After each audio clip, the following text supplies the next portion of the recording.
Vamos lá.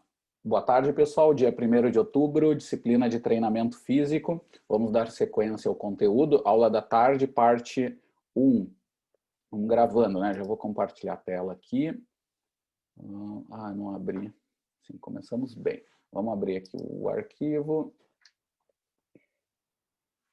Tem que fechar essa janela. Peraí um pouquinho. Um pouco de paciência que eu me perdi. Mas vamos lá, vamos abrir. Estávamos falando sobre velocidade, né? Hoje nós vamos dar sequência. Paramos ali bem no início da parte de métodos de treinamento. Tá? Eu relembro só para vocês, alunos, que fiquem atentos que a aula passada a gente fez aquele esquema de parte 1, parte 2. Então, vocês não tiveram a parte 1, digamos. Tem que assistir a parte 1 da aula passada no YouTube, né? Mas quem foi de manhã conseguiu assistir. Quem não for, tem que olhar lá no YouTube para ter um sequenciamento melhor do conteúdo, tá? Depois a gente continua na parte 2, que vocês assistiram de tarde, e a gente vai dar sequência agora. E aí a gente ia começar com a parte de métodos aqui. Tá. Voltando. Admitir. Carlinhos ficou de fora. Vão se atentando, monitor, que Rafa, que eu estou bem perdido. Tá, share screen. Obrigado, gente, por ficar aí com a tela aberta aí, quem puder, por favor, porque eu vejo gente, a aula é um pouquinho mais humanizada, tá bom? Isso me ajuda bastante. É um saco, parece que a gente está falando para as paredes, né? Aí ver o pessoal é bom. Então tá, pessoal. Na aula passada, nós estávamos falando de mecanismos ligados à melhora da velocidade ou de aspectos, conhecimentos que são muito importantes para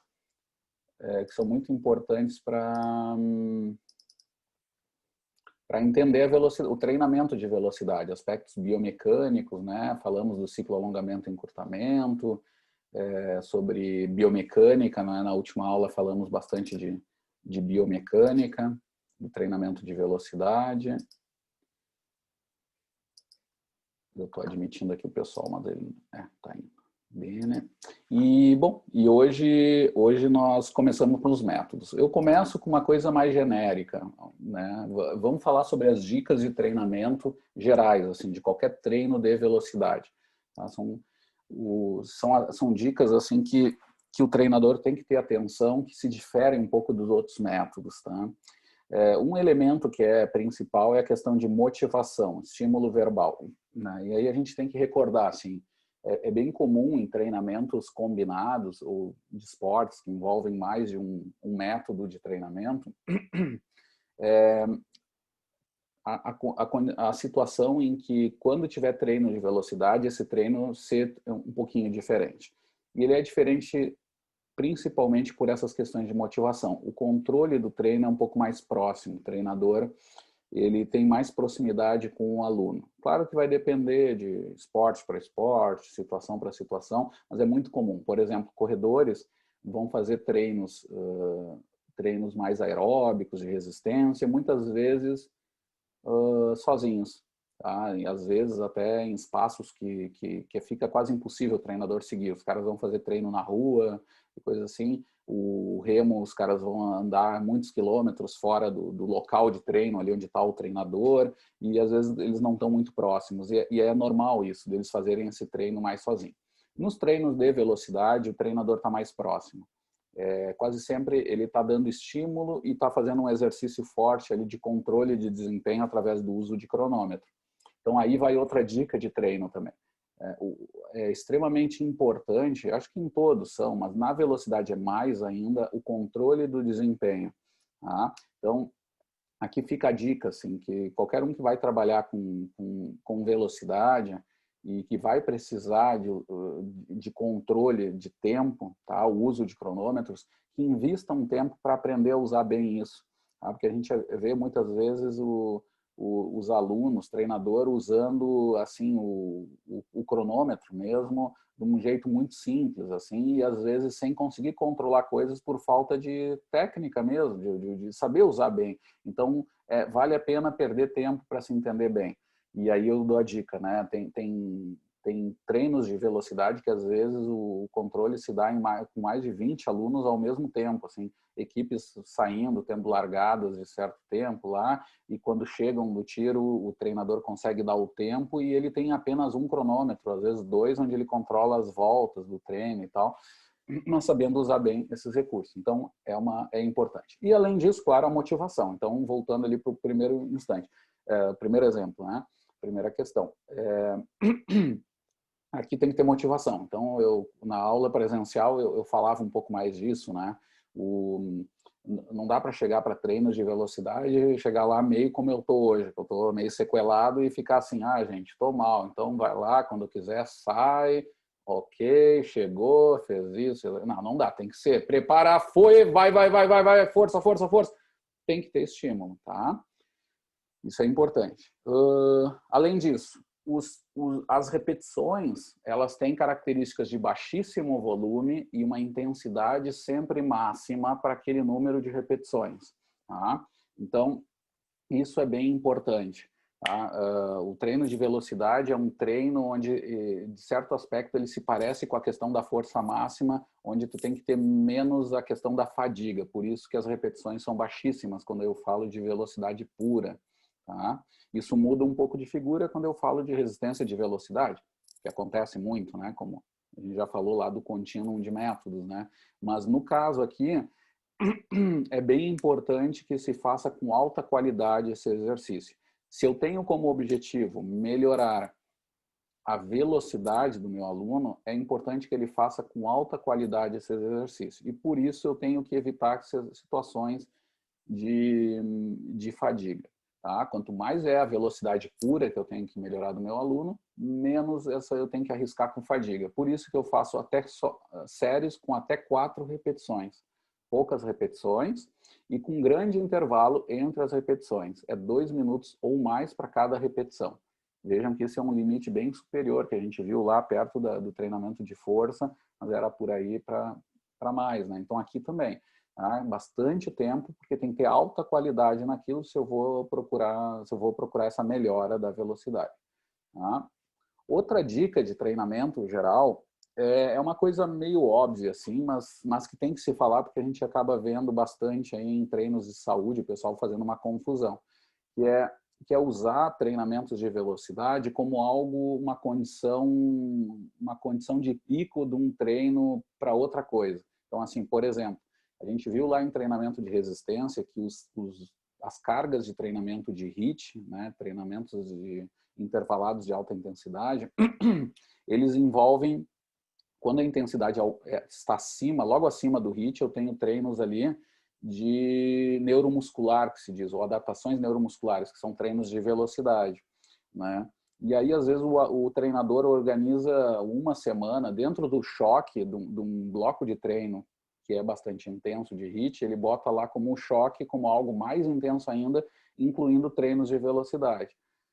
Tudo bem, não tem problema se meu objetivo é melhorar sempre, pensar lá nas adaptações cardiorrespiratórias de resistência. Só que nesse caso, treinar uma semana só, ou seja, fazer 1 ou 2 treinos só de velocidade, não é um treino de velocidade.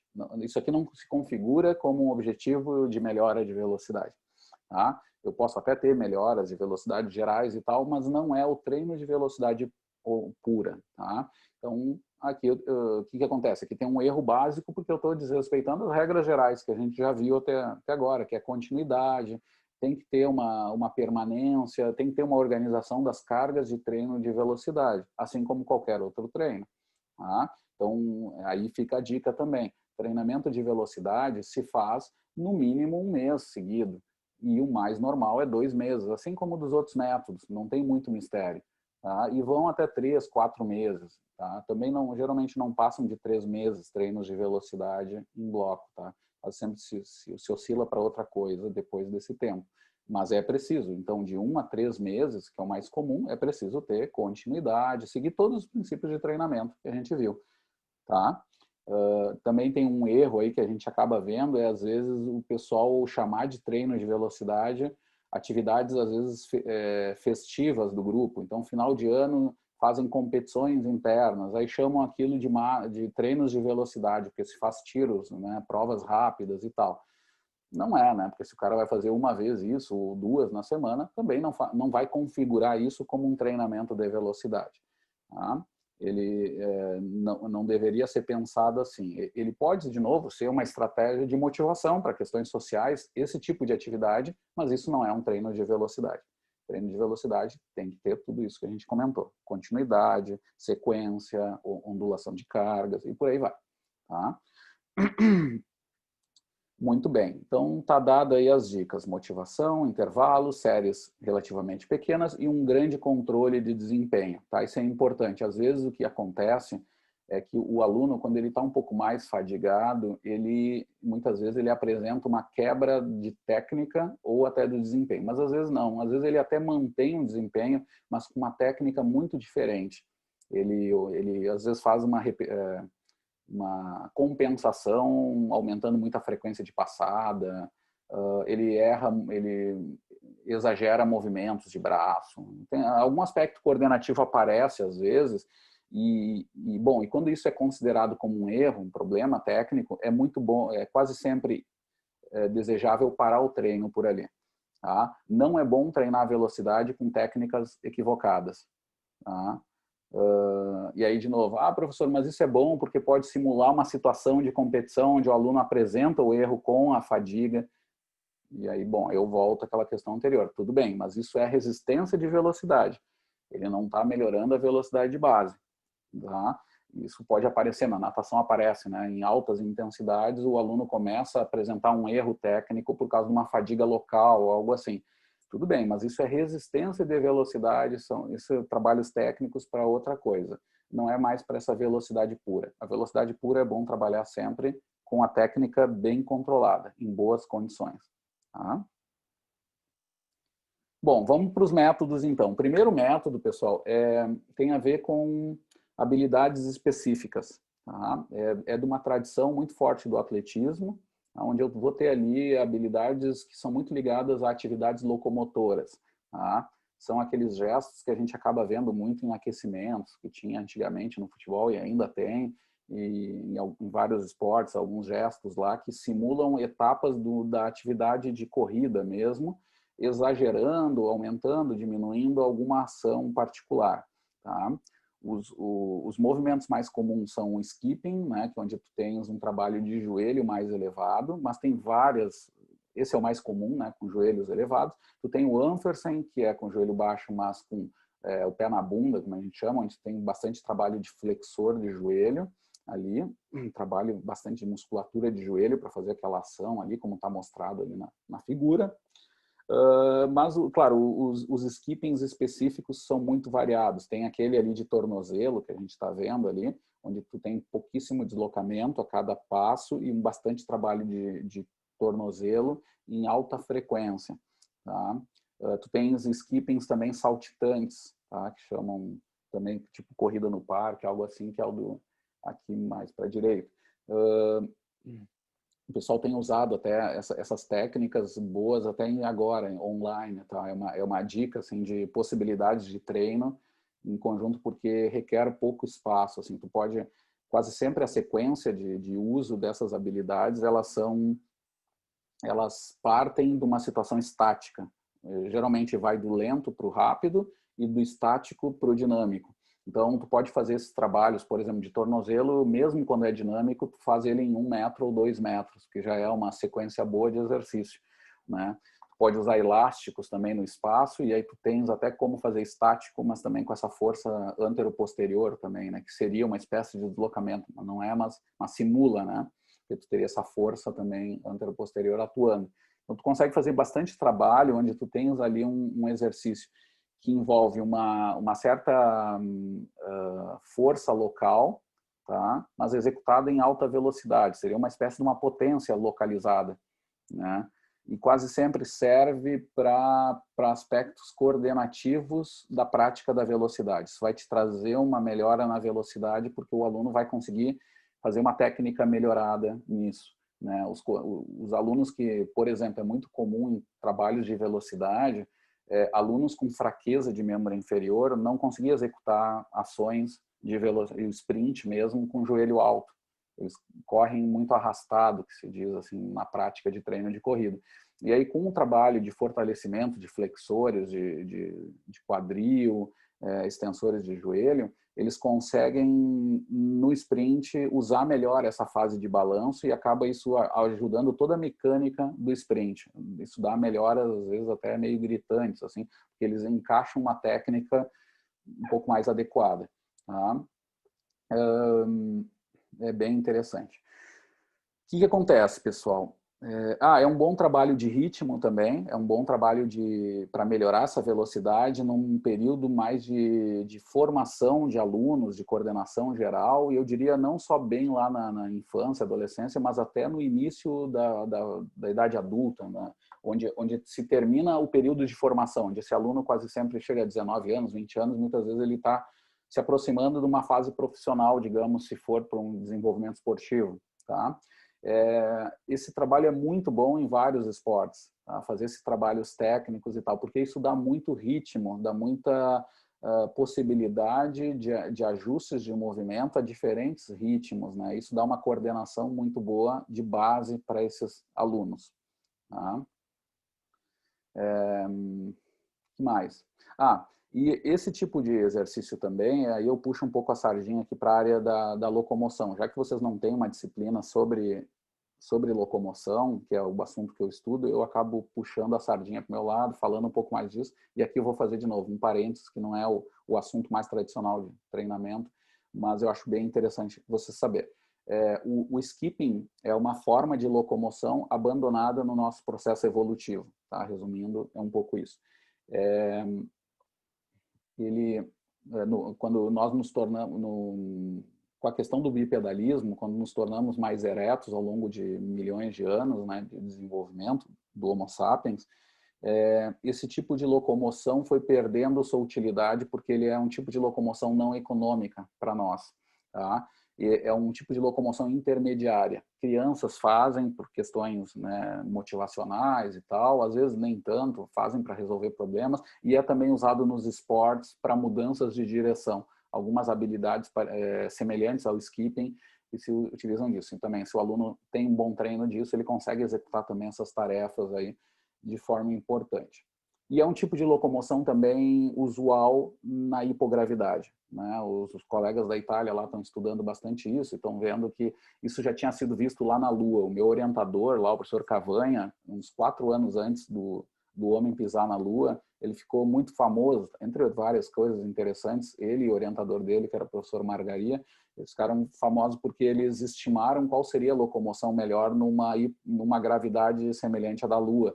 E eles sugeriram que seria o skipping. E se confirmou, né? Quando começaram a dar os primeiros passos, os astronautas se sentiam mais confortáveis fazendo os skippings. E até hoje está se comprovando que realmente o skipping é um dos métodos melhores de locomoção para hipogravidade, coisas assim, diferente para a nossa gravidade. Tem pouca aplicação, né, para nós.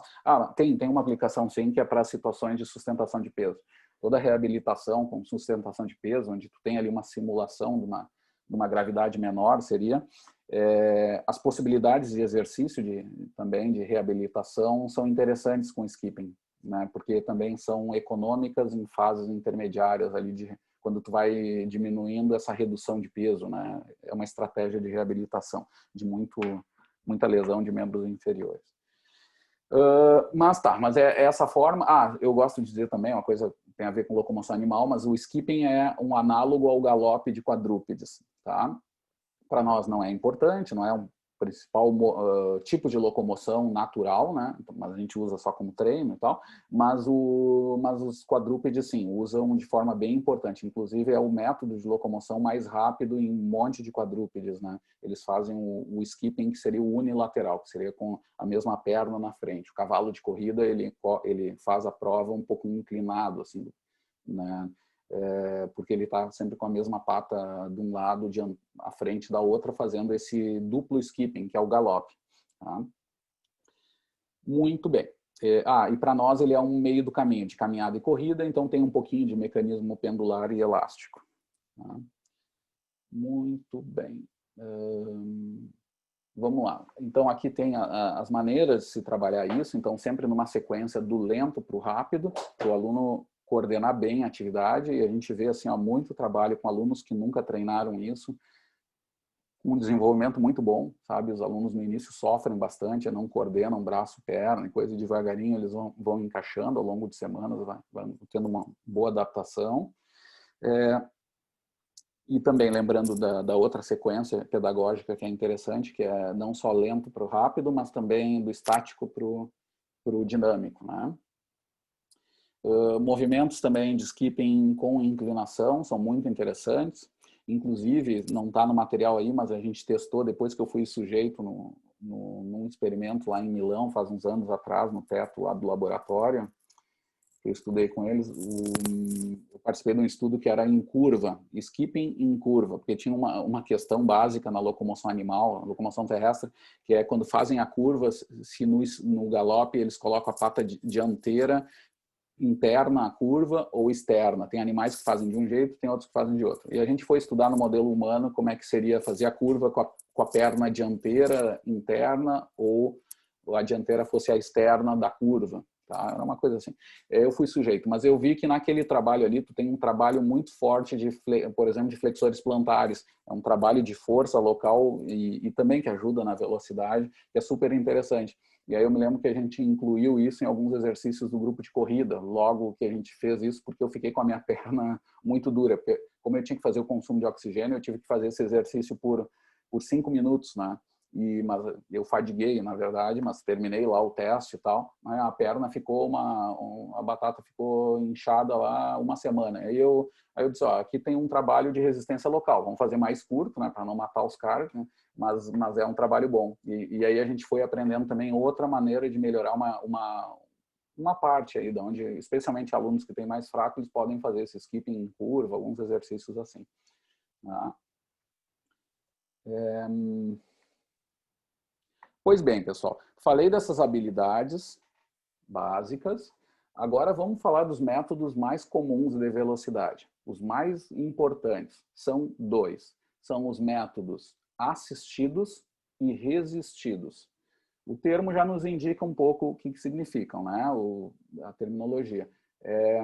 E a gente já falou um pouquinho disso, mas resumindo, os assistidos é algo que te auxilia, é uma força, de certa forma, externa, que vai te auxiliar para o gesto. Então, tu não vai ter que realizar tanta força contra o ambiente. Mas, a partir daí, tu vai ter outro limite de exercício, que é quase sempre um problema de frequência de passadas. E tu vai treinar exatamente isso, né? E lembrando, frequência de movimento tem a ver com rapidez. Lembrem daquela variável que a gente viu lá em conceituação da velocidade, né? Rapidez. Então, o treino assistido é um bom método para melhorar rapidez ou frequência gestual. Frequência de passada, frequência de braçada, de remada, do que for se trabalhar. Tá? O caso aqui, treinos, um melhor exemplo, né? Existe uma certa dificuldade para se implementar esse tipo de treino, que é um pouco parecido com o da excêntrica. Tu tem que fazer uma ajuda, tem que ter uma ajuda externa em algumas situações. Uma exceção disso é a corrida lomba abaixo, tá? O downhill, que o pessoal chama. Ali tu tens um auxílio, tu tem que saber bem qual é a inclinação boa para se trabalhar isso, porque tem uma questão de segurança envolvendo ali, tem que ter uma atenção sobre isso, mas se pode trabalhar. Tá? As inclinações são geralmente baixas. Tem um material ali que a gente deixou, que tem que cuidar bem, mas geralmente baixas. Tá? Claro que vai ter muito a ver também com o teu objetivo principal. E a regra é mais ou menos a seguinte, ó. Por exemplo, a inclinação que vocês estão vendo aqui na esquerda, que está um pouquinho mais clara, essa aqui é uma inclinação boa, assim, é bastante. Isso aqui é uns 15% de inclinação. Tá? Esse aluno correndo na máxima velocidade, nessa inclinação, ele não dura mais do que 20 metros. Se deixar ele descendo uma lomba sem fim, isso aqui ele pode tender a, lembrem, tudo em velocidade máxima, porque nós estamos falando de velocidade, isso aqui pode levar à queda mesmo. Tá? Então é perigoso, porque a frequência de passada vai aumentando e quase sempre ela te impõe uma frequência um pouco superior daquela que tu faria no plano. Ou seja, uma condição de frequência acima daquela que é teu limite para exercícios normais. Então, por isso que tu treina isso, porque tu vai estressar esse desafio, esse teu limitante do exercício, né? Tu vai estressar exatamente isso.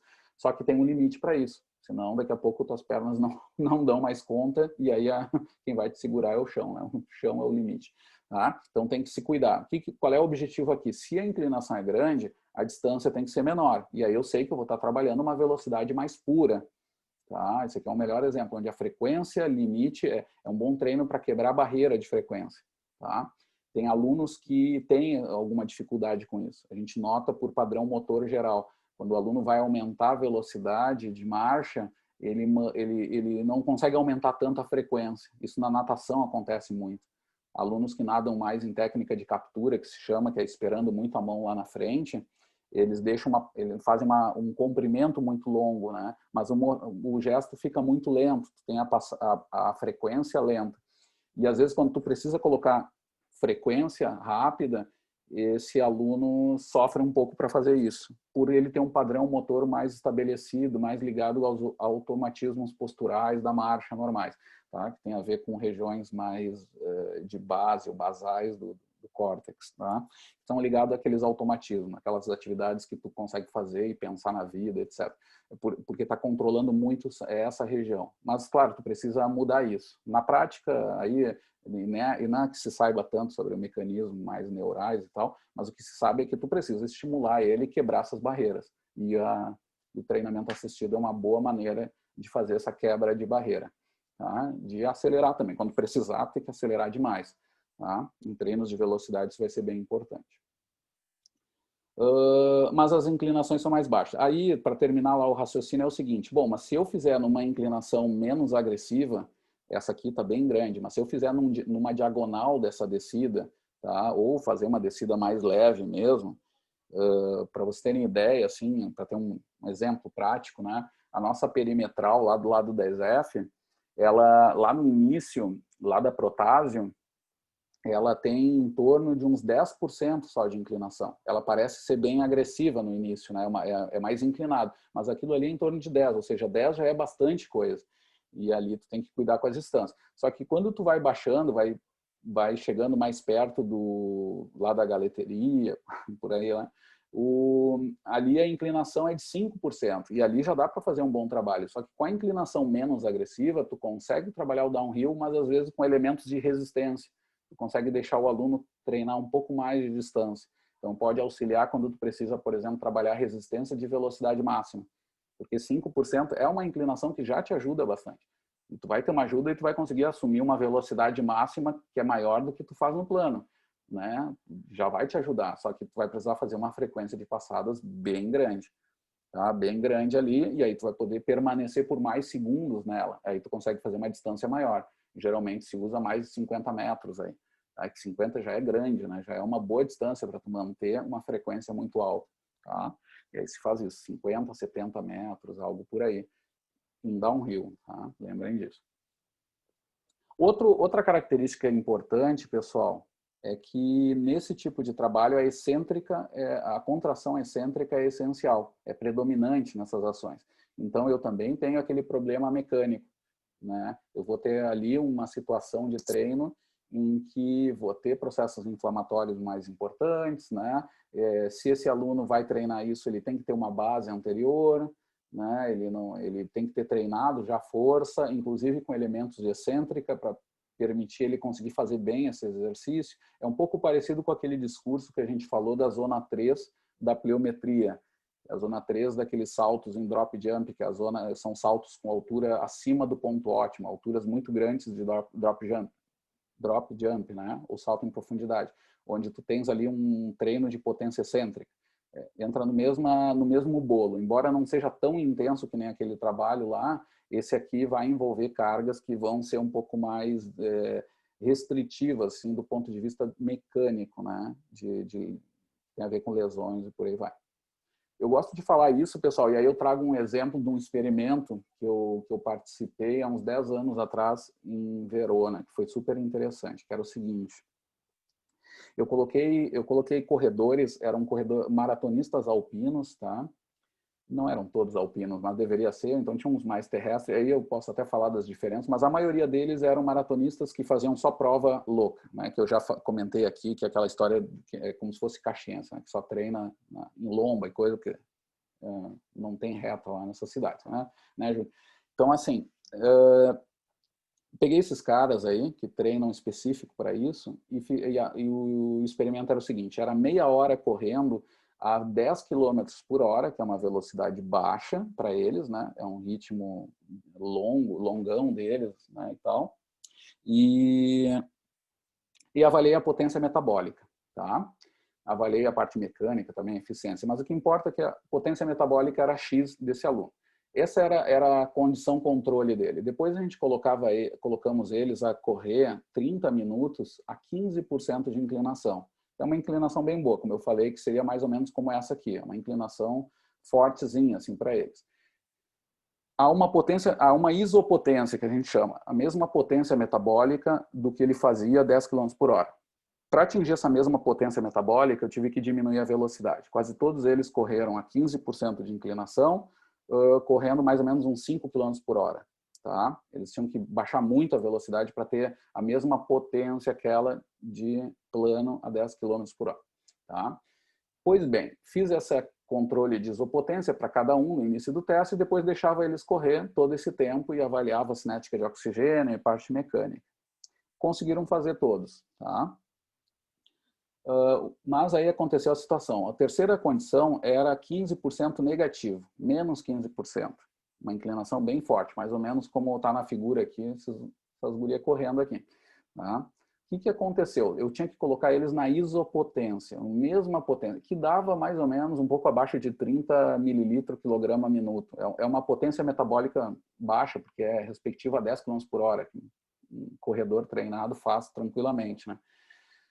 Para eles atingirem essa potência, menos 15%, numa descida louca, eu tinha que aumentar bastante a velocidade, porque é muito fácil eles fazerem, né? É econômico para eles correr ali. Então eu tinha que aumentar a velocidade. O que aconteceu? No primeiro cara que eu fiz, que era um dos mais treinados, esse cara não aguentou 5 minutos. Eu tive que mudar o experimento em função do que a gente não sabia, porque naqueles anos, há 10 anos atrás, era 2008, eu tenho que ajustar 12 anos, estou ficando velho mesmo, mas o cara não, a gente não sabia direito o que ia acontecer, então a gente controlou pela potência e ferrou, né? Ele não conseguiu correr mais que 5 minutos. Eu tive que baixar o ritmo ali e ajustei uma outra equação para ficar mais fácil, porque ele não conseguia correr. Só que o interessante é que não era pela questão metabólica, ele não conseguia correr por dor no joelho, e ele ficou 2 semanas lembrando da gente de uma maneira pouco legal, assim, né? Pra dizer.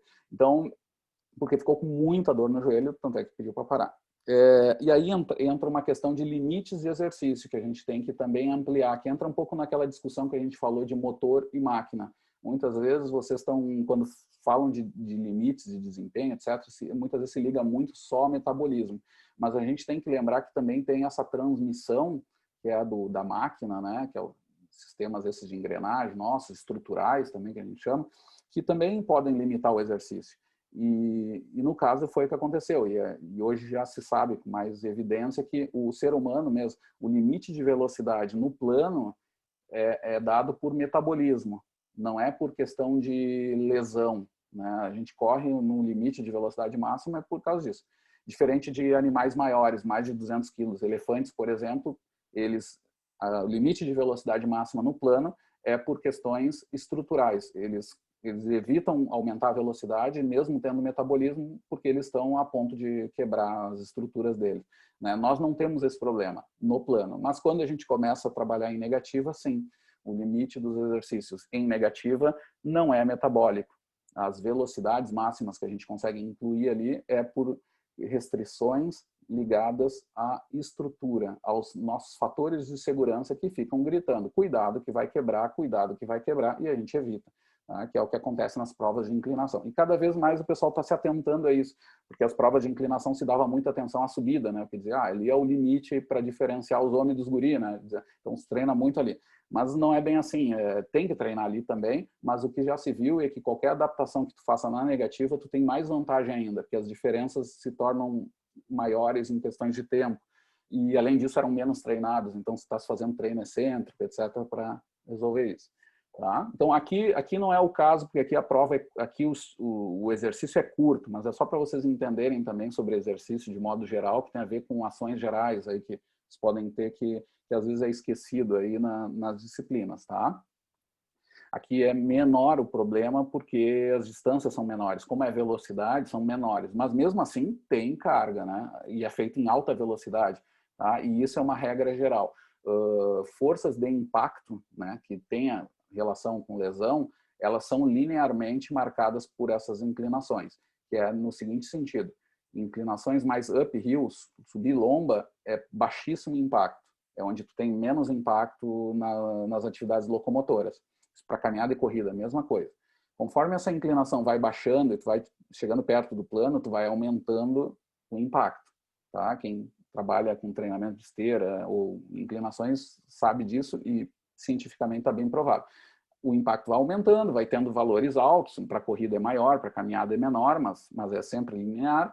E quando aí vai tornando a inclinação negativa, esses níveis de impacto vão aumentando linearmente. Quanto mais inclinado, mais impacto eu tenho. Eu tenho mais excêntrica e vou ter mais forças de impacto. Pico e taxa de aplicação de força, que são os melhores marcadores, né? Então, atenção com esses tipos de treino assistido quando for corrida lomba baixa, tá? Que mais? Eu tenho também outros treinos que são um pouco mais complicados, tá? Eu tenho o exemplo do reboque da piscina, tá? Que ali tem uma figura meio pequenininha, mas a ideia é simples, quase sempre é em dupla, né? O cara que vai fazer o tiro, ele fica amarrado na cintura, né? E ele é tracionado, ele é rebocado, como o nome diz, pelo colega lá fora, do outro lado da piscina. Ele vai sendo puxado enquanto ele vai tendo que fazer a natação, o tiro dele em velocidade máxima. Nessa situação em que ele é puxado, a frequência de braçada dele tem que ser muito alta, para ele não ter forças resistivas ali quando ele precisa fazer propulsão. Então ele tem que acelerar bastante essa frequência. É um treino para melhorar a frequência, a rapidez, como a gente comentou.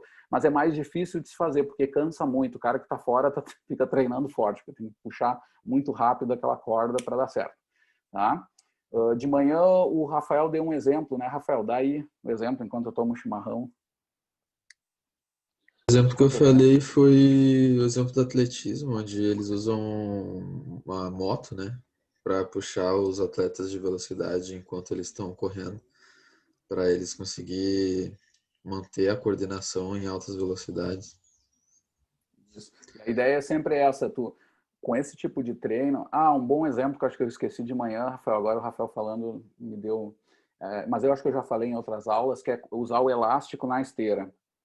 Tá? Tem esteiras caras que já vem com o implemento pronto, mas se não é só pegar um TheraBand, coisa assim, amarra na cintura, prende na frente da esteira e salta na esteira em velocidades máximas ou supramáximas.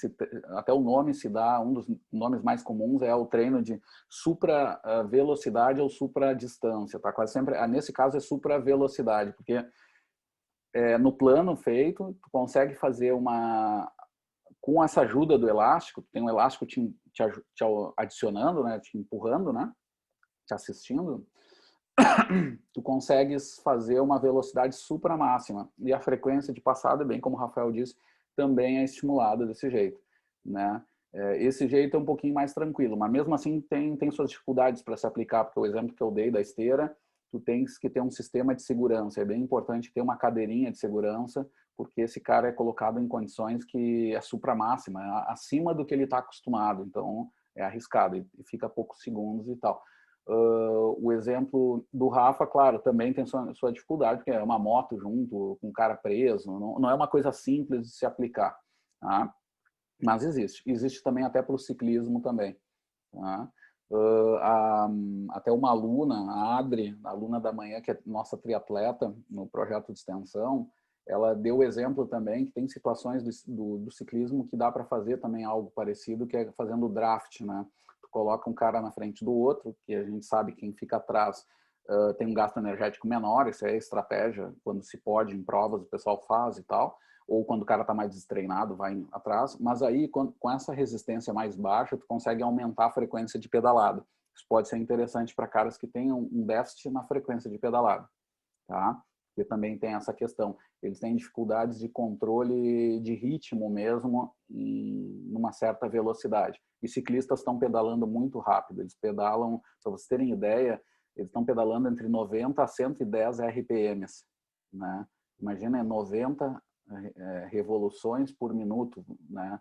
É mais do que 1 segundo pedalando. É uma frequência bem alta e fazem isso por horas, né? Mas dá para trabalhar isso também numa perspectiva de um elemento de velocidade. Claro que é menor ali no ciclismo, porque o ciclismo é tudo de longa duração, né? Mas tem como mudar essas questões. Mas só fazendo um parênteses, que na verdade essas evidências no ciclismo ainda não estão bem comprovadas. Eu falei que tinha sentido de manhã, mas claro, tinha que ver se tem evidência. Não é só comprovado, talvez eu não saiba também, tem esse limite. Eu não lembrei, ela falou disso, se podia, eu acho que tem sentido, mas que não conheço bem estudos que tenham feito isso, tá? Ou gente usando mesmo, assim, específico. Tem que se testar. Mas, de novo, aqui entra um elemento importante, gente. Assim, quando eu falo que não tem evidência, às vezes o aluno fica meio sem chão, né? Porque eu falo a verdade. Se eu acho que eu não sei, a coisa é assim, tá? E eu sei que isso tem me causado problemas, que o aluno às vezes gosta de gente que saiba tudo ou que só dê segurança, só respostas e não faça pergunta. Não é meu jeito, por isso que eu sofro até hoje. Mas assim, ó, gente, de qualquer jeito, quando eu digo que não tem evidência, não significa que não dá para treinar. Tá? Ainda há o bom senso, assim, sempre temos que lembrar disso. No treinamento, desde o início, desde a primeira aula, eu tenho falado, treinamento é ciência e é arte. E a arte no sentido também da criação, da percepção, do entendimento de elementos que fogem só um controle físico da coisa, que envolve todo o psicossocial que eu já falei, até nos princípios, né, que vão ter relação. Tá? E outra coisa, tem a análise qualitativa das coisas também. Elas não são, elas são importantes, tá? Então aqui isso aqui é importante, tá? Então é ver isso. Se o cara vai fazer o draft atrás do outro e tu vê que teu aluno aumenta a frequência de pedalada e ele sente que está aumentando e ao longo do tempo ele melhorou, funcionou. Entendeu? Mas é testar também, é ver, porque às vezes tem individualidade biológica que evita isso ou não, mas tem que testar, tá? São possibilidades. Isso aí serve também até para os nossos estudos lá de pliometria, que tem a ver com velocidade, tá? Vamos lembrar assim, ó. Espera aí, será que eu estou falando demais? Né? Agora eu já estou com o relógio, né, Rafa? Antes eu estava... Isso, sim, falei demais. Paramos por aqui, pessoal. Eu vou parar de compartilhar e vamos fazer o nosso primeiro break, tá bom? Deixa eu voltar aqui para a tela para enxergar vocês. Tá. Vamos fazer o seguinte, ó. Me passei mesmo. 2h30 voltamos, tá? 14h30. No meu relógio é daqui uns 13 minutos, 12 minutos, a gente volta para a parte 2 de aula, tá? Diferente das aulas anteriores. Da aula anterior, agora voltamos ao normal. É a parte 1, parte 2, tá? Porque essa coisa de falar, de tirar dúvidas não deu muito certo. Vou parar de gravar.